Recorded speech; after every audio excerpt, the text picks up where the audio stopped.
Biznes პარიტრა ბრუნდება პირდაპირ ეთერში. ცოტა ხნის წინ განათლების, განვითარების და დასაქმების ცენტრის ორგანიზებით ევროკავშირის მიერ დაფინანსებული პროექტის ისწავლე დასაქმებისთვის ფარგლებში შემაჯამებელი ღონისძიება გაიმართა. პროექტის მიზანს წარმოადგენდა განათლებიდან შრომის ბაზარზე ეფექტური გარდამავარი მოდელის პოპულარიზაცია, რომელიც ფართოდ უწყობს ხელს დასაქმების შედეგების გაზრდას, სოციალურ ინტეგრაციას, სიღარიბისა და მოწყვლადობის დონის შემცირებას. პროექტის ფარგლებში თანამშრომლობა 1040 დამსაქმებელ კომპანიასთან შედგა დასაქმდა 887 სამუშაოს მაძიებელი. უფრო მეც აღნიშნული პროექტის შესახებ და მის მნიშვნელობაზე მიღწეულ შედეგებსა და სამომავლო გეგმებზე სტუმრისგან შევიტყობთ. ლიკა კილაძე, განათლების, განვითარების და დასაქმების ცენტრის გამგეობის თავმჯდომარე უერთდება ბიზნეს პარიტრას სტუდიას. დღემშვიდობისა, ქალბატონო ლიკა, პირველ რიგში მადლობას გიხდით სტუდიაში მობრძანებისთვის. მადლობა თქვენ თემით და ინტერესებისთვის. ქალბატონო ლიკა, დავიწყოთ აი ამ პროექტით, რომლის ასე ვთქვათ, შემაჯამებელი ღონისძიებაც რამდენიმე დღის წინ გაიმართა.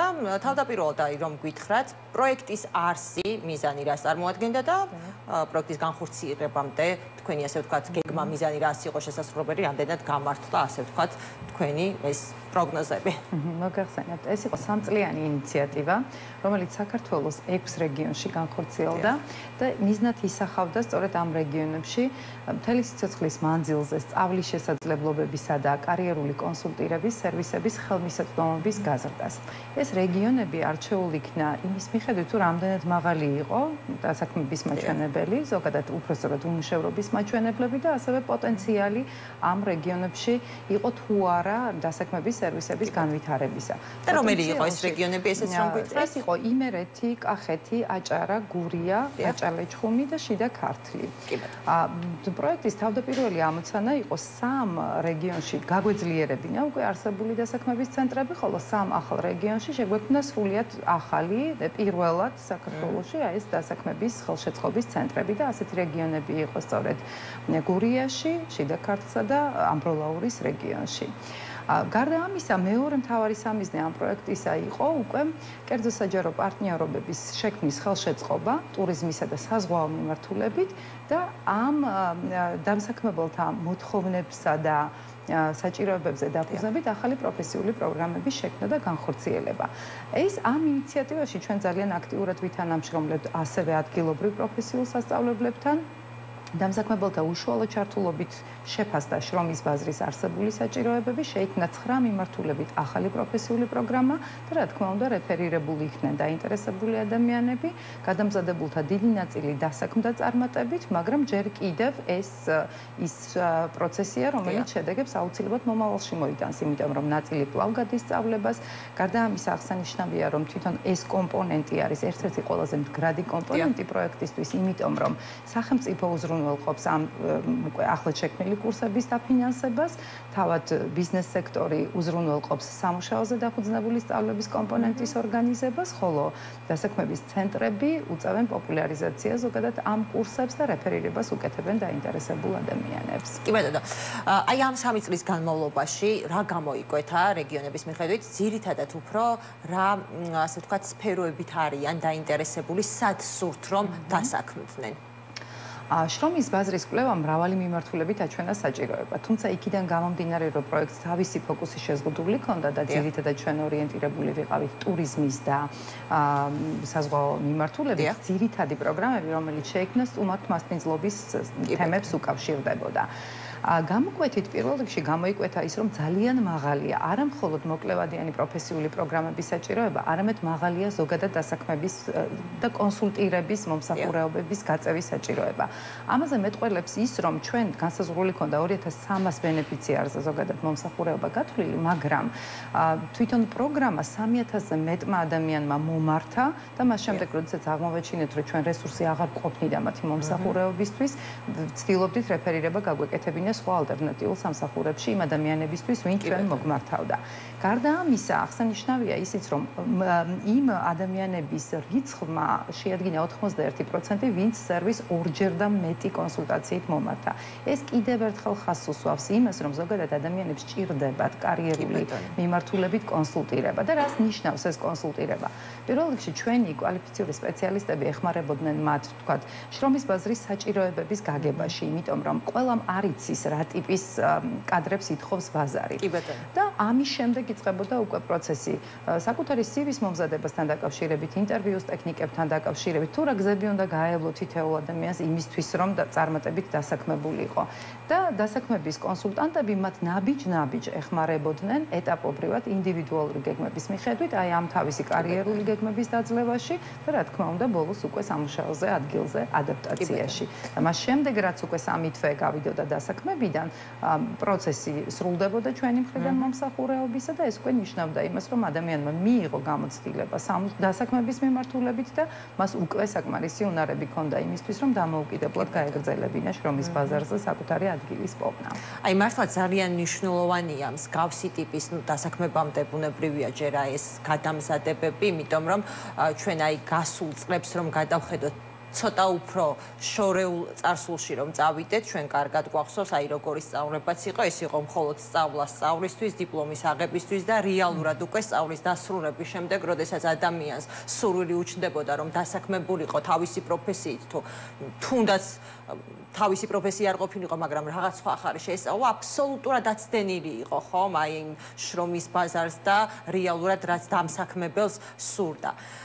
ძალიან ასევე, რაზეც ხაზგასმით მინდა გავამახვილო ყურადღება, თქვენ ბრძანეთ, რომ ეს ძირითადად ორი მიმართულებით იყო, ტურიზმის სექტორი და საზღვაო ინდუსტრია და ორივე მართლაც რომ აი გამორჩეულად მნიშვნელოვანია, იმიტომ რომ ქვეყნის ეკონომიკურ განვითარებაში ჩვენ ვიცით, ტურიზმი რაოდენ დიდ როლს ასრულებს და სხვათა შორის ეს კიდევ ძალიან კარგად გამოჩნდა პანდემიურ პერიოდში, მიუხედავად იმის, რომ ეკონომიკური საქმიანობის ფაქტობრივად ყველა, ასე ვთქვათ, სფერო, ყველა მიმართულება დაპაუზდა, აღარ ქვია ამას ჩაკვდა და საერთოდ გაჩერდა და სწორედ ტურიზმი იყო ის ერთ-ერთი პირველი, რომელმაც ძალიან სწრაფი ტემპებით შეძლო ამის აღდგენა და ბუნებრივია ამას თავისი წინაპირობა ჰქონდა ის სიძლიერე, რაც ამ სექტორს გააჩნია და განსაკუთრებით ასე ვთქვათ, ბოლო პერიოდში ტურიზმის სექტორის წარმომადგენლები ჩივიან ერთის მხრივ კადრების დეფიციტზე და მეორეს მხრივ, რაც არანაკლებ მნიშვნელოვანია, კვალიფიციური კადრების ნაკლებობა და თან ასევე თუ გავითვალისწინებთ იმას, რომ აი ხელფასების კუთხითაც საკმაოდ მატება არის ყოველ შემთხვევაში სექტორის წარმომადგენლები ასე ამბობენ და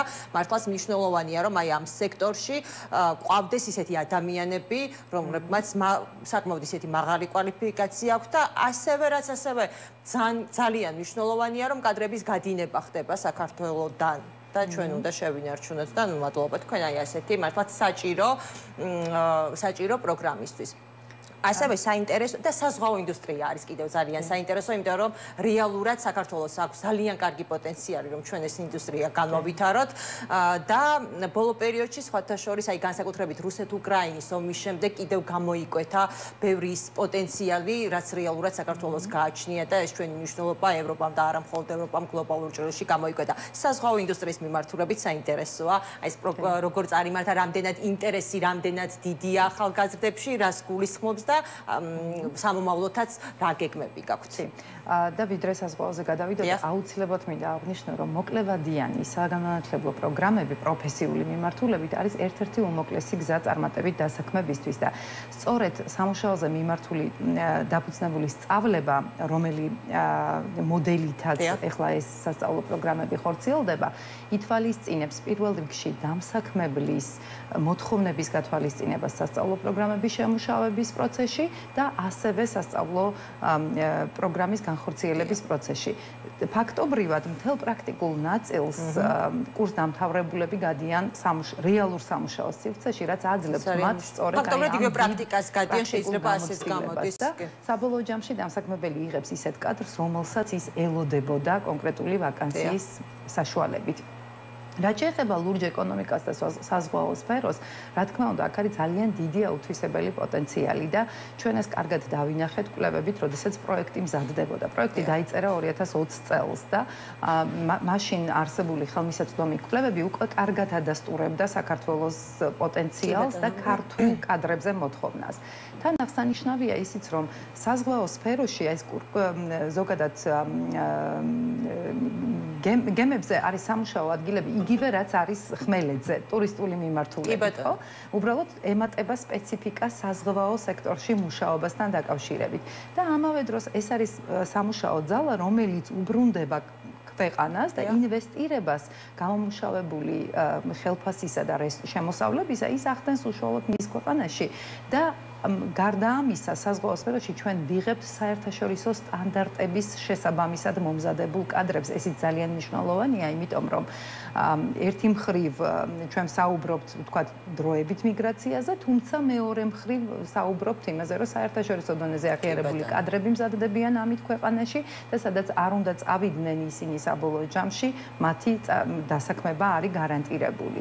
საზღვაო სფეროშიდაც ჩვენ აქცენტს აი ამ ტურისტული მიმართულებით ვაკეთებდით ძირითადად სერვისი და სერვირება ნავიგაციის ინსტიტუტთან ერთად შემუშავდა ეს პროფესიული კურსი და პირველივე ნაკადზე ჩაირიცხა 20 კურსდამთავრებული, 20-დან 18 წარმატებით დასაქმდა კურსის დასრულებიდან 2 თვეში, რაც კიდევ ერთხელ ნიშნავს იმაზე, რომ ამ სფეროში პოტენციალი ძალიან დიდია და მისი ათვისება შესაძლებელია.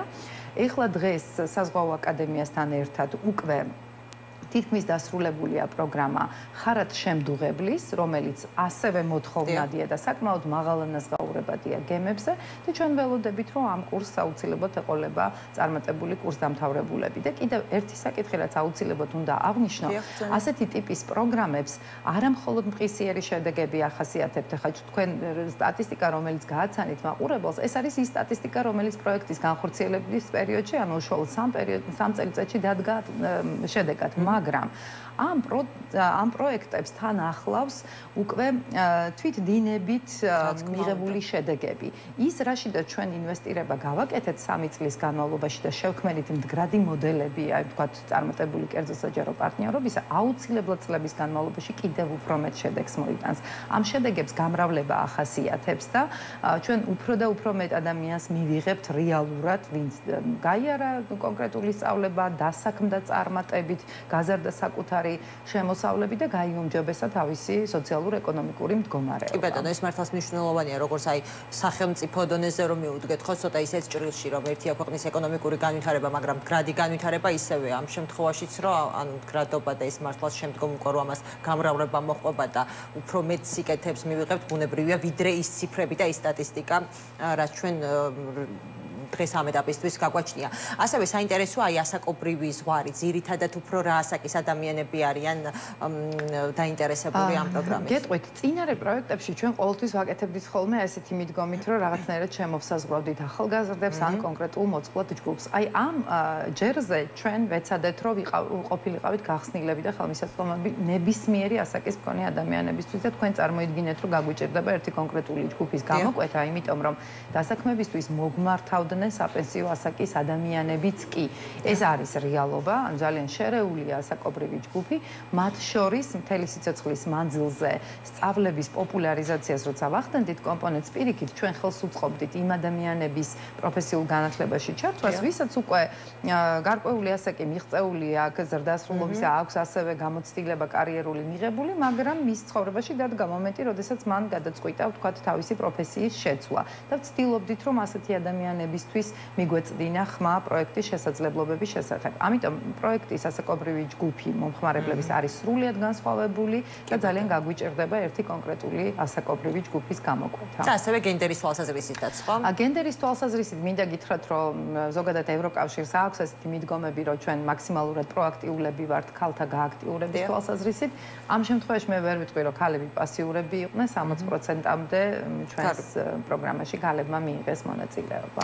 აი ჩამოთვლილი 8 რეგიონიდან ხომ არ გამოყოფდით უფრო ისეთ დაუშვათ აი მოწყვლადობის მიხედვით რომელიმე რეგიონს ამ პირიქით სადაც უკეთესი ვითარება. რა თქმა უნდა, ეხლა აჭარა არის ძალიან დიდი რეგიონი და თავისთავად დასაქმების ძალიან დიდი პოტენციალი აქვს. მაგალითად, აჭარაში მახსენდება შემთხვევა, როდესაც ჰქონდა ჩვენ თქვათ დასაქმების ფორუმი, სადაც 2000-ზე მეტი ვაკანტური ადგილი იყო გამოტანილი დამსაქმებლების მხრიდან. რა თქმა უნდა, ეს იყო სეზონური ვაკანსიები, ძირითადად იმიტომ, რომ ზაფხულის სეზონს უკავშირდებოდა ეს ყველაფერი, თუმცა მოთხოვნა ასეთი მაღალი სამუშაოს მაძიებლების მხრიდან არ ყოფილა. და საბოლოო შედეგად აი ესეთ შემთხვევაში დგება ის, რომ არის ვაკანსია, მაგრამ არ არის სათანადო მიწოდება.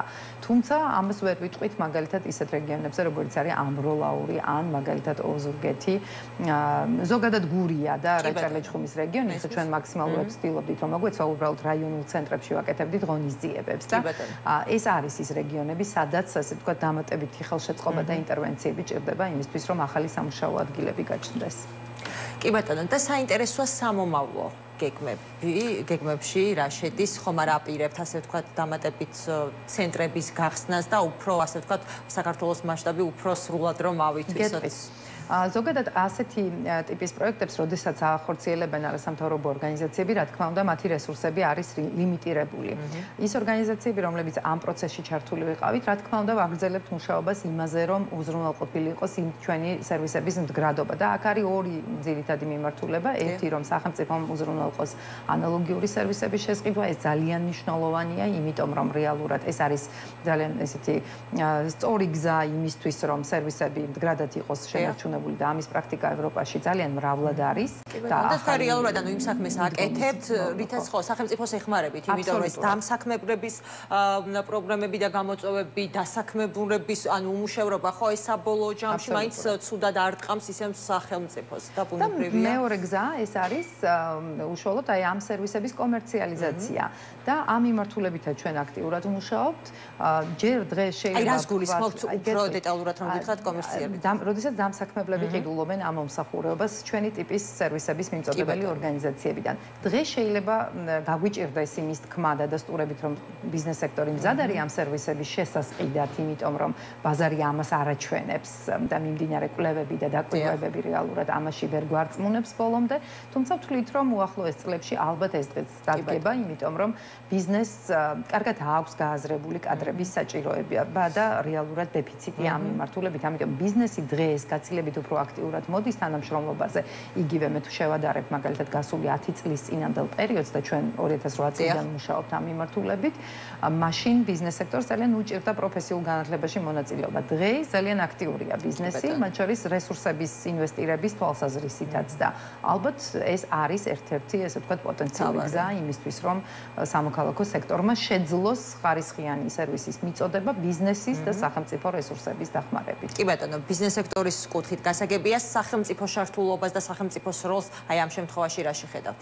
სახელმწიფო დღეს მოგეხსენებათ, რომ დასაქმების სერვისები სახელმწიფო დონეზედაც ხორციელდება. ჩვენ ორივე სააგენტოსთან ძალიან ჭიდროდ ვითანამშრომლებთ მთელი 3 წლის განმავლობაში და მაგალითად აჭარის დასაქმების სააგენტოს შემთხვევაში მოხდა შრომის ბაზრის საინფორმაციო სისტემების გაძლიერება და დღეს მათ აქვთ უკვე ძალიან კარგი ციფრული პლატფორმა იმისთვის, რომ საზღვაო სფეროშიდაც აღრიცხონ სამუშაო ადგილები და ასევე ხელი შეუწყონ დასაქმებას სამუშაოს რეგისტრირებულ სამუშაოს მაძიებელთა და ვთვლით, რომ ამ ნაწილში ეს კომპონენტი უკვე მდგრადია და აჭარის დასაქმების სააგენტო დამოუკიდებლად გააგრძელებს ამ მიმართულებით მუშაობას, რაც შეეხება სახელმწიფო დასაქმების სერვისების სააგენტოს, რომელიც საქართველოს მასშტაბით ეროვნულ დონეზე საქმიანობს, ჩვენ გადავამზადეთ მათი არსებული დასაქმების კონსულტანტები და გარდა ამისა შევქმნით ძალიან კარგი ეგრეთ წოდებული სახელმძღვანელო გაიდლაინები დასაქმების კონსულტანტებისთვის, რომ ჩვენი და მათ სახელმწიფო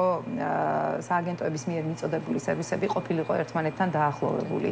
და რატო ეს იყო გარკვეულწილად ერთი ნაბიჯი წინ, ანუ ნიადაგის მომზადება იმისთვის, რომ თუ სახელმწიფო მივა იმ ეტაპამდე, რომ მან ეგრეთ წოდებულ აუთსორსინგზე გაიტანოს, ასე ვთქვათ, მომსახურებები და მან შეისყიდოს კერძო სექტორიდან, იყოს ბაზარზე სერვისების მიმწოდებელი ორგანიზაციები უკვე ხელმისაწვდომი. აი ფაქტობრივად ამით ჩვენ ხელი შეუწყოთ ნიადაგის მომზადებას იმისთვის, რომ სახელმწიფოს თუ მის სტრატეგიულ გეგმებში იქნება გათვალისწინებული ასეთი სერვისების შესყიდვა, დღეს ბაზარზე სერვის მიმწოდებლები რეალურად არსებობენ.